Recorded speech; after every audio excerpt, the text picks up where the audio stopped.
qué voces, ¿eh? La de Marcelo Ebrard eran el año 2020, 2021, del fiscal también, general de la República, ese permanece. En aquel entonces Marcelo Ebrard era canciller, ahora es secretario de Economía, pero era alrededor del caso Cienfuegos. Y ahora ha otra vez saltado a la agenda nacional a partir de las declaraciones del abogado de los hijos de Joaquín Guzmán Loera, de los Chapitos, varias declaraciones acusando al gobierno mexicano de este trato en el caso Cienfuegos. La respuesta también por parte de la presidenta Claudia Sheinbaum diciendo que la Consejería Jurídica iba a imponer una demanda al abogado por difamación. ¿A dónde ha escalado de verdad esto? ¿Qué respuesta ha dado el gobierno mexicano? Y otra vez, por lo menos lo que queremos hacer en este programa es tratar de quitarle esa nebulosa a la memoria y decir, bueno, ¿y en qué va el caso Cienfuegos? Y hay un libro fundamental que escribió el periodista Jesús Esquivel. Él escribió el libro A sus órdenes, mi general, el caso Cienfuegos y la sumisión de López Obrador ante el poder militar. Jesús, qué gusto saludarte, qué gusto escucharte. ¿Cómo estás? Javier, muy bien, buenas tardes. Otra vez se puso la palabra Cienfuegos en la agenda nacional. Y bueno, pues es un poco también traer el tema otra vez, ¿en qué va el caso Cienfuegos? ¿Cómo está catalogado desde Estados Unidos? ¿Permaneció más bien en una laguna de impunidad? Cuéntanos un poco, sabemos que es un caso que le has dedicado muchísimo tiempo, Jesús, y con varias fuentes desde Estados Unidos. Pues es un caso cerrado, Javier. Ya en Estados Unidos no tiene absolutamente nada. El Departamento de Justicia, en ese momento William Barr, el procurador general, en el primer gobierno de Donald Trump, le pidió a la jueza de Nueva York que le retirara los cargos. Ahí se equivocó López Obrador al decir que era inocente. Lo declararon inocente en Estados Unidos, nunca se le declaró inocente. Está la transcripción de la audiencia en Nueva York, en la Corte Federal del Distrito Norte, el día que lo extraditaron o lo repatriaron a México, repatriación, no es extradición, repatriación a México, y la jueza lo declaró ante el secretario de la Defensa. Me ordenaron retirarle los cargos, con la condición de que el gobierno de México, una vez que regresara a nuestro país, iba a ser investigado. Y bueno, Y lo escuchamos hacías incluso mención del libro. en voz de Marcelo Ebrard, ¿eh? O sea, hace unos Sí, sí, segundos sí. era de 2020 diciendo el secretario, esto no significa impunidad, va a ser investigado desde México, por supuesto, para eso es trasladado. Vaya, esto que nos dices lo dijeron las propias autoridades hace 5 años. Sí, y además hay otra cosa, que hay que ser bastante claros en eso. El expediente judicial de Cienfuegos que le entregaron a México está incompleto. Nunca le entregaron el expediente completo, no por sospechas o dudas, sino porque es un expediente sellado. No hubo juicio y se mantuvo sellado. En este libro que mencionas, A sus órdenes, mi general, pues yo entrevisto al fiscal que estuvo a cargo de la investigación y me lo dice, ahí están en las declaraciones, que nunca le entregaron el expediente precisamente porque hay otras personas involucradas. ¿Quiénes? No sabemos. ¿Por qué te lo digo? Pues porque como está en el libro reflejado, me enteré antes de que siquiera Cienfuegos fuera detenido, que en Estados Unidos lo estaban investigando. Y junto con el periodista de The New York Times, Alan Fowler, acordamos trabajar en un proyecto que se iba a publicar en la revista Proceso y en el periódico de New York Times al mismo tiempo, si conseguíamos a una fuente que nos confirmara que en México había alguna sospecha del general Cienfuegos.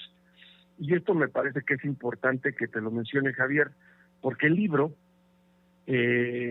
da cuenta de las entrevistas con nombre y apellido que hice con Marcelo Ebrard, el canciller, y con la ex embajadora de México en Washington, Marta Bárcena, y con Alejandro Gertz Manero, el fiscal. A ellos les avisé, a ellos los consulté muchos meses antes de que Cienfuegos llegara a Los Ángeles y fuera detenido. Y no me pudieron confirmar nada, por eso no se publicó nada ni en el New York Times ni en Proceso. ¿Por qué no publicamos nada? Porque en Estados Unidos es un delito federal. No le vas a avisar a alguien que lo están investigando, nos lo han metido a la cárcel, es obstrucción de justicia. Esa es una parte del sistema judicial de Estados Unidos que no se entiende muy bien en México. Pero en los testimonios en este libro, Marcelo Ebrard, pues me da cuenta de que yo le dije y que él sabía, pero nunca pudieron confirmar nada.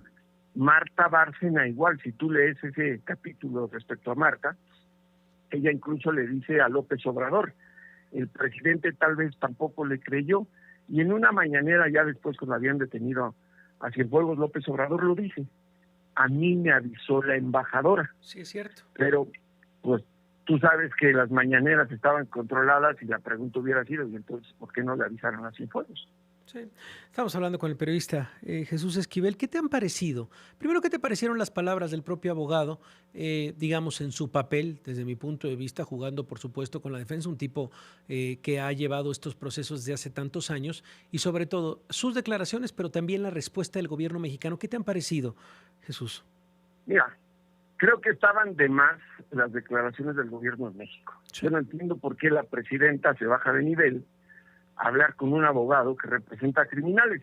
Obviamente, a Jeffrey Lichtman, a quien conozco muy bien, le encantan los reflectores. Y es un abogado que él lo que quiere es ganar, pues ahora sí que los titulares, y conociendo a la prensa mexicana, que somos tan globeros y escandalosos, también hay que reconocer nuestros errores, Javier, pues por eso lo declaró a los periodistas mexicanos. La prensa gringa pues, pasa totalmente desapercibido. Sí. Ahora bien, él está en todo el derecho de decir lo que quiera, es un abogado. Y te voy a dar un dato, durante el juicio del Chapo, él no sabía nada del narcotráfico.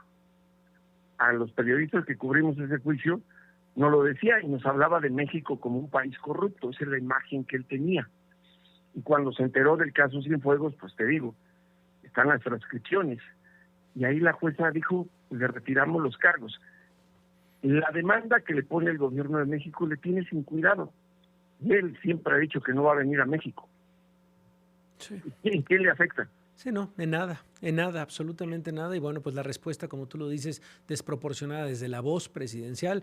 Ya después, digamos, pues la presidenta reculó, dijo, vamos a hacerlo por la vía legal, la consejería jurídica, pero bueno, ahí es donde lo pusieron. Hemos visto las reacciones del propio abogado desde su cuenta de Twitter diciendo, Dios mío, en algunos de los tweets, dando respuesta. Sí, no, y lo hace también en tono irónico, porque claro, recordarás una cosa.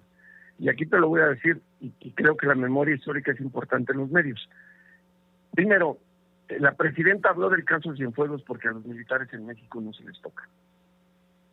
Ese es el problema. Y estamos hablando de la élite del ejército mexicano, los generales. Y segundo, pues porque a Jeffrey Lichtman, pues ya es burla, lo ha de haber dicho. Pero no es el primer abogado que se mete en problemas con la presidencia de México. César de Castro, el representante legal de oficio. Dame un segundo, porque es una muy buena historia, la que nos vas a contar ahora del Gabriel García Luna. Vamos a ir a una pausa, pero seguimos hablando con el periodista Jesús Esquivel desde Estados Unidos. Sigue en la conversación Jesús Esquivel, él es periodista. Estamos hablando de él, del caso Cienfuegos. Él es autor del libro A sus órdenes, mi general, el caso Cienfuegos y la sumisión de López Obrador ante el poder militar. Un libro fundamental, de verdad, muy bien documentado. Bueno, conocemos el trabajo de Jesús desde hace tantos años. Y ahora nos estás platicando, Jesús, bueno, pues hurgando un poco en la memoria. El tema de, bueno, no es la primera vez tampoco que el gobierno mexicano se mete en problemas o se quiere meter en problemas con abogados. Cuéntanos un poco de esta historia también de García Luna y su abogado. Pues recordarás, durante el juicio de Genaro García Luna, César de Castro, sí, el abogado de oficio mencionó en una audiencia el hecho de que a Regino, te acordarás, se me fue ahorita el primer nombre, que fue asesor de López Obrador cuando era jefe del gobierno de la Ciudad Gabriel de México, Regino. Gabriel Regino, sí, que le habían entregado dinero y inmediatamente el gobierno mexicano la tomó, que estaba acusando, también por los medios, que estaban acusando a López Obrador. Lo que nunca pasaron fue completa la declaración en el juicio, que los propios testigos, y también lo dijo el Grande, que no sabían si el dinero había ido a parar a la campaña de López Obrador. Ellos acusaban de haberle dado el dinero a Gabriel Regino, nunca a López Obrador. Y el presidente la agarró personal con César de Castro. Pero César de Castro no se inventó nada, y aquí te va lo interesante. él hizo uso de un método legal que se llama 3500. Eso es lo que los fiscales, los acusadores, tienen que compartir de información con la defensa para que justamente pueda defender a su representado en las audiencias. Eran testimonios que estaban recopilados por el Departamento de Justicia. Pero los youtuberos que cubrieron esporádicamente ese juicio, me acuerdo afuera de la Corte de Nueva York correteando a César de Castro que les enseñaran los 3.500 documentos. Imagínate la ignorancia de los youtuberos. Bueno.